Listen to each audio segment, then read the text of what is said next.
తిరుపతి లడ్డూ ప్రసాదంలో కూడా జంతువుల నూనె వాడుతున్నారంటూ కూడా సీఎం చంద్రబాబు నాయుడు గారు చేసిన వ్యాఖ్యలు ఎలా ఎలా చూస్తారు? తిరుపతి అనేది హిందువుల మనోభావాలకు సంబంధించిన విషయం. అందరికీ దేవుడు ఆయన. ప్రపంచవ్యాప్తంగా వెంకటేశ్వర స్వామిని కొలుస్తారు. అటువంటి వెంకటేశ్వర స్వామి మన రాష్ట్రంలో కొలువై ఉన్నారు. మనందరికీ కూడా చాలా అదృష్టానికి సంబంధించిన విషయం.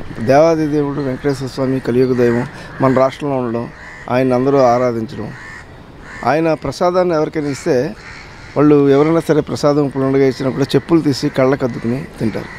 అటువంటి ప్రసాదం మీద కొన్ని ఆరోపణలు రావడం దురదృష్టకరం. అటువంటి ఆరోపణలు సాక్షాత్తు ఆంధ్రప్రదేశ్ ముఖ్యమంత్రి చంద్రబాబు నాయుడు గారు చేశారు. ఈ ఆరోపణలు ఆయన దగ్గర ఆధారాలు ఉండి చేసి ఉండవచ్చు ఆరోపణలు. ఇటువంటి వాటి మీద ముందుగా ఏంటంటే ఎఫ్ఐఆర్ కట్టి అందులో అటువంటి విషయాలు ఏమైనా అందులో జంతువుల కళేబరాలకు సంబంధించిన పదార్థాలను కలపడం కానీ, లేకపోతే పిగ్ ఫ్యాట్ అని కూడా అంటున్నారు, పంది మాంసానికి సంబంధించిన విషయాలు కూడా కలిపారు అంటున్నారు.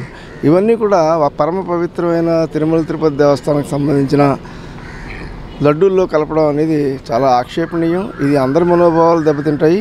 ఇటువంటిది ఏమైనా జరుగుంటే కనుక వాళ్ళ మీద ఒక ఎఫ్ఐఆర్ నమోదు చేసి అందరి మీద కఠినమైన చర్యలు తీసుకోవాలని చెప్పి కోరుతా ఉన్నాము. ఇది రాష్ట్ర ప్రభుత్వం ఒక ఎంక్వైరీ ఇనిషియేట్ చేయాలి. రాష్ట్ర పోలీస్ యంత్రాంగం చేత దీంట్లో విచారణ జరిపించాలి. అలాగే అవసరమైతే హైకోర్టు సిట్టింగ్ జడ్జి చేత ఎంక్వైరీ జరిపించి ఇటువంటిది ఏమైనా జరుగుంటే కనుక అందరినీ శిక్షించవలసిన అంశం ఇది. ఇటువంటి ఆరోపణలు చేసినప్పుడు అవి నిరూపించవలసిన అవసరం కూడా ఉంటుంది. దీన్ని నిరూపించే దశగా ఈ ఆరోపణలని నిజమైతేనే చేసుకుంటారు ముఖ్యమంత్రి గారు. ఆ అంశం మీద విచారణ జరగాలి. ఆ విచారణ నిష్పక్షపాతంగా ఉండాలి. అలా జరిపించి ఇది చేయవలసిందిగా కోరుతాం. లడ్డూ ప్రసాదంలో ఇలా కల్తీగా కలిపే అవకాశం ఉందంటారా? ఎందుకంటే ఏ పదార్థాలైనా కల్తీ చేయొచ్చు. కల్తీ చేయడానికి ఏంటంటే వాళ్ళు చెప్పేది ఏంటంటే కర్ణాటక నుంచి నందిని అనే ఒక బోర్డు గవర్నమెంట్కి సంబంధించిన వాళ్ళు సప్లై చేస్తూ ఉంటే దాన్ని ఆపి ఢిల్లీలో ఉన్న ఆల్ఫా కంపెనీకి ఇచ్చారు అని చెప్తున్నారు. మనకి చాలా టన్నులు ఈ నెయ్యి అవసరం ఉంటుందని కూడా అంటున్నారు. వాళ్ళకి అంత సప్లై చేసే అవకాశం కూడా ఉండదు, అన్ని ఆవు పాలు వాళ్ళకి దొరికే అవకాశం ఉండదు కూడా అంటున్నారు.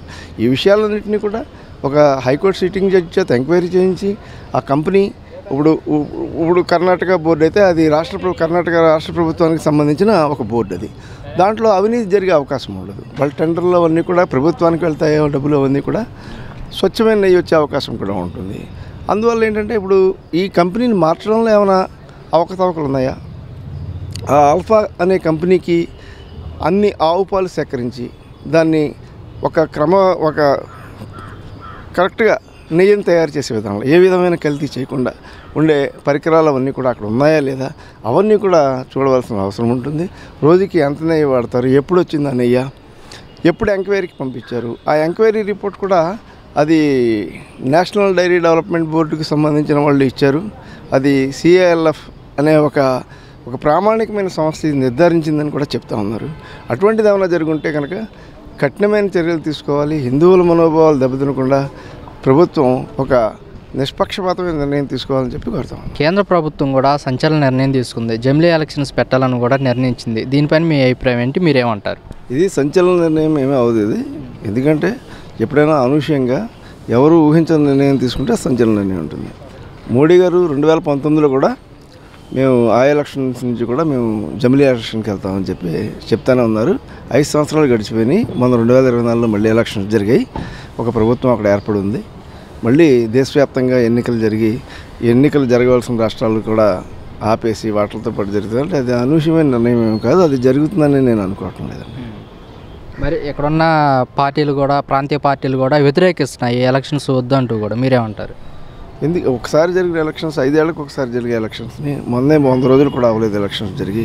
మళ్ళీ ఎలక్షన్స్ అంటే ఏ పార్టీ అయినా వ్యతిరేకిస్తుంది. ఎన్నో వ్యయ ప్రయాసాలు కోర్చి జరిగే ఎలక్షన్ అది. ఒక పార్టీని 5 సంవత్సరాల అధికారంలో ఉండమని ఇచ్చిన తీర్పు కేంద్రంలోను రాష్ట్రంలోను.